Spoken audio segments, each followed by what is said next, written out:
The rain was coming down in sheets as I drove home from the hospital. Another 12-hour shift, another day spent patching up the broken bodies of others. I'm a trauma surgeon, or I was. My name is Silas, and until a few months ago I thought I had it all. A successful career, a beautiful home in Seattle, and a wife, Juniper, who I adored more than anything. I'm 46 and she's 42. We'd been married for 15 years, no kids, just us. Juniper was a real estate agent, a shark in a sea of suits, but with a heart of gold, or so I believed. Our life wasn't perfect, of course. What life is? We both worked long hours, and sometimes we drifted apart. We'd have the occasional fight, usually about something trivial, but we always made up. I thought we were solid. I thought we were in love. I was a fool. It started subtly. Juniper started staying late at the office more often. She'd come home tired, distracted. I chalked it up to the pressures of her job. The Seattle housing market is insane, and I figured she was just stressed. But then came the phone calls. She'd always step out of the room to take them, whispering into her phone, her back turned to me. "Just a client," she'd say when she came back, but her eyes wouldn't meet mine. I should have confronted her then, but I didn't want to believe it. I loved her too much. I didn't want to think that she was capable of betraying me. So I ignored the red flags, hoping they would just disappear. One evening, I decided to surprise Juniper at her office. I knew she had a big listing presentation that day, and I wanted to take her out for dinner to celebrate, or at least offer some comfort if it hadn't gone well. I arrived at her office building around 7 p.m. The lights were on in her office, so I parked the car and headed inside. The receptionist was gone for the day, so I walked straight to Juniper's office. The door was slightly ajar and I could hear voices inside. I assumed she was still talking to a client. "That's it, baby," I heard Juniper say. "Tell me more." I froze. That wasn't a business voice. That was a voice I hadn't heard in years, a playful, intimate voice. I pushed the door open. There she was, Juniper, straddling some guy on her desk, his hands all over her. I didn't recognize him at first, but then it hit me. It was Cassian, her boss. He was grinning like a Cheshire cat, completely unfazed by my presence. Juniper, on the other hand, looked like she'd seen a ghost. Her face went white and her eyes widened in horror. The air in the room thickened with a sick, heavy tension. For a moment no one spoke.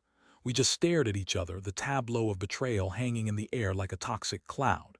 Then Cassian, the smug bastard, broke the silence. "Well, well, well," he said, his voice dripping with sarcasm. "Look who decided to join the party." I don't know what happened next. Everything went red. I remember lunging at Cassian, grabbing him by the collar and throwing him off Juniper. He landed on the floor with a thud, scrambling to his feet. "Get out," I roared, my voice shaking with rage. "Get the hell out of here." Cassian, still smirking, brushed himself off and sauntered towards the door. "Don't say I didn't warn you, Silas," he said, pausing at the doorway. "Juniper is a wild one. You can't tame her." He winked, and then he was gone. I turned to Juniper. She was still sitting on the desk, her face buried in her hands, sobbing uncontrollably. I wanted to scream, to hit something, to break everything in the room. But all I could do was stand there, numb, as the reality of her betrayal washed over me. "How could you?" I finally managed to choke out, my voice barely a whisper. Juniper looked up at me, her eyes red and swollen. "Silas, I can explain," she stammered, but I cut her off. "Explain? Explain what?" "Explain how you could do this to me, to us." I ran a hand through my hair, pacing back and forth in the small office. 15 years, Juniper, 15 years, and this is how you repay me." She started crying harder. "I'm so sorry, Silas," she sobbed. "I didn't mean for it to happen. It just happened. It just happened." I repeated, incredulous. "You just happened to be straddling your boss on your desk. You just happened to be having an affair behind my back." I couldn't believe what I was hearing. She was trying to minimize it, to make it sound like some sort of accident. "It's not like that, Silas," she said, her voice pleading. "It's complicated, complicated." I laughed, a bitter, hollow sound. "What's complicated about it, Juniper? You cheated on me. That's not complicated. That's betrayal, plain and simple." I couldn't stand to look at her anymore. The woman I thought I knew, the woman I loved, was gone. In her place was a stranger, a liar, a cheat. "I'm leaving," I said, turning towards the door. "Don't bother trying to call me. It's over." I walked out of her office and out of her life, or so I thought. The next few weeks were a blur. I moved out of our house and into a small apartment downtown. I couldn't bear to be in that house anymore, surrounded by the memories of our life together. I told my colleagues at the hospital that I needed some time off. I couldn't focus, couldn't trust myself to make life-or-death decisions when my own life felt like it was falling apart. I spent my days wandering around the city, lost in thought. I couldn't eat, couldn't sleep. I kept replaying the scene in Juniper's office over and over in my head, trying to make sense of it. How could she do this to me? What had I done wrong? Was I not good enough? Was I not attentive enough? I tortured myself with these questions, searching for answers that I knew I would never find. One day I received a package in the mail. It was a thick envelope with no return address. Curious, I opened it. Inside, I found a stack of documents. They were financial records, bank statements, and emails, all detailing a series of shady real estate deals that Juniper had been involved in. It turned out that she and Cassian had been working together to defraud their clients, pocketing huge sums of money in the process. The documents were damning. I felt a surge of anger, hotter and more intense than anything I had felt before. I had been so focused on the emotional betrayal that I had completely missed the financial one. Juniper wasn't just cheating on me, she was a criminal. I knew what I had to do. I took the documents to the police. At first, they were skeptical. It was a complicated case and they needed more evidence, but I persisted.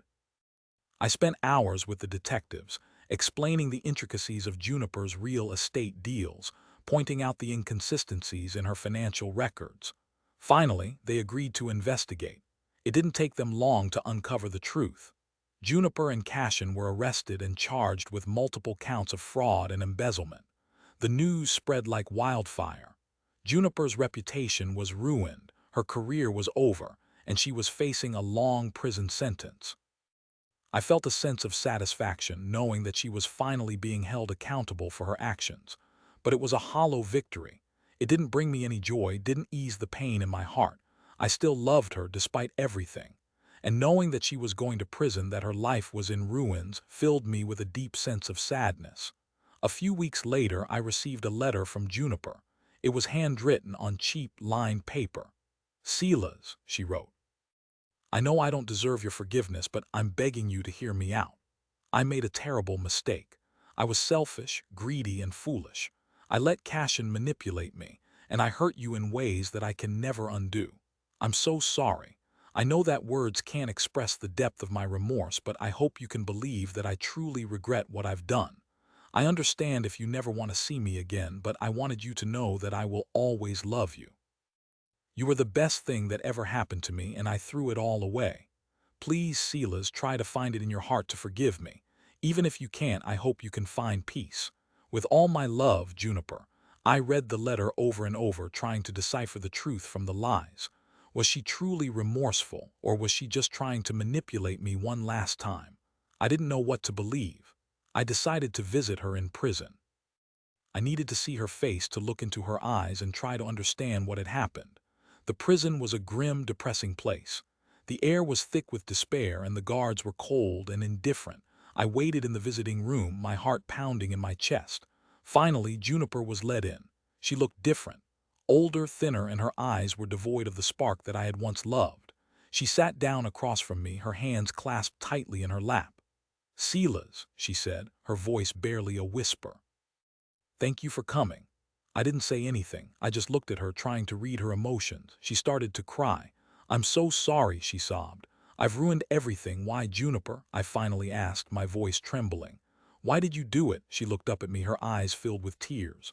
"I don't know," she said. "I was lost. I felt like I was missing something. Cassian made me feel alive. I know that's no excuse, but it's the truth."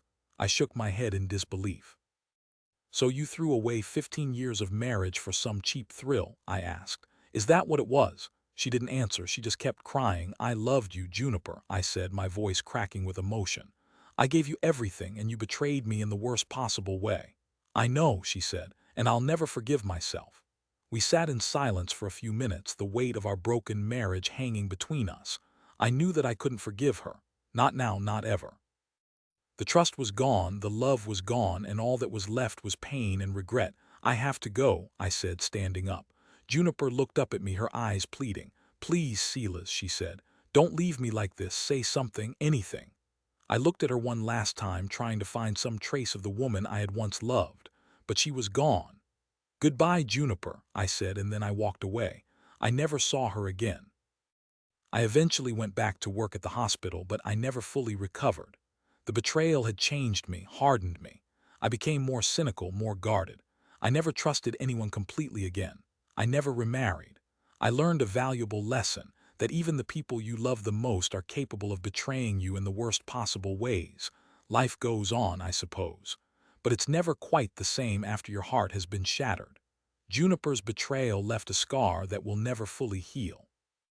It's a reminder that love is a fragile thing, easily broken, and that forgiveness is not always possible, no matter how much you want it to be. I am Silas, and this is my story of betrayal, a story from which I may never fully recover.